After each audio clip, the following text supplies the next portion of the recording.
Bonjour à tous, c'est le promoteur sentimental. Bienvenue dans ce podcast dans lequel, une fois de plus, je m'apprête à partager ma passion du game ainsi que quelques astuces. Avant de commencer, je vais t'inviter à commenter, liker, t'abonner ainsi que de partager. Je t'invite à écouter ce podcast en enfilant ton casque ou tes écouteurs dans ton lit quelques minutes avant de t'endormir, toujours dans ton lit quelques minutes après t'être réveillé ou tout simplement dans les transports en commun, indépendamment de l'endroit dans lequel tu souhaites te rendre. Je t'invite aussi à sortir ton stylo vert ou ton stylo rouge parce que c'est l'heure de la correction. Le thème d'aujourd'hui, c'est l'abondance. Ou si on peut dire, on va faire l'analogie entre le nombre pi et la séduction. Je suis conscient que mes propos dans ce podcast pourraient susciter la controverse, je l'assume. C'est juste que j'ai choisi de m'attaquer à ce sujet et ce sans filtre. Personnellement, je pense que tout homme dans ce monde, qu'il soit célibataire, en couple, dans une relation stable, pacsé, qu'il soit fiancé, marié ou bien fraîchement divorcé, tout homme, quel que soit son statut, parmi ceux énoncés précédemment, peut disposer d'autant d'options que le nombre pi possède de décimales, au figuré comme au sens propre. Bien sûr, la vie est un choix. Je ne dénigre et je ne dénigrerai jamais le mariage, car celui-ci est un choix à caractère honorable, compte tenu de l'infinité d'options qui se dressent devant ou du moins derrière un futur homme marié.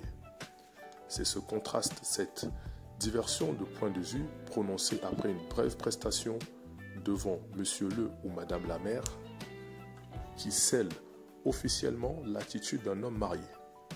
En gros, pour un homme, se marier veut dire ceci. Parmi les milliards de femmes qu'il y a sur Terre, eh bien, la seule et l'unique que j'ai choisie, c'est toi. À présent, changeons de point de vue d'une manière officieuse. Est-ce qu'un homme marié doit renoncer à toutes ses options? Est-ce qu'un homme marié doit-il arrêter de parler à toutes les femmes qu'il a rencontrées ou connues avant de s'investir profondément avec celle qu'il a finalement choisi d'épouser? Ne peut-il plus faire de nouvelles rencontres féminines, même pour anticiper une période difficile dans son ménage? La réponse est propre à tout un chacun. Revenons-en au début, mettons à présent le focus sur un homme célibataire. Un célibataire doit se créer autant d'options que le nombre pi compte de décimales. C'est une image, bien sûr. T'as compris. Un homme célibataire, il parle avec plusieurs femmes par message, sur les réseaux. Il ne doit pas se gêner d'aborder de nouvelles femmes régulièrement, et ce sur une base quotidienne ou bien hebdomadaire. Autant de rencontres que de rendez-vous. Avec plusieurs options dans son répertoire, il sera plus relax, plus confiant et charmant, je t'assure. L'analogie que je fais ici avec les décimales du nombre pi, c'est pour insister sur l'abondance de femmes. Infinité de décimales, 3,14 et des poussières, infinité de femmes à rencontrer. Valérie ne veut pas passer chez toi. Après 2 rendez-vous, essaye avec Ingrid désormais.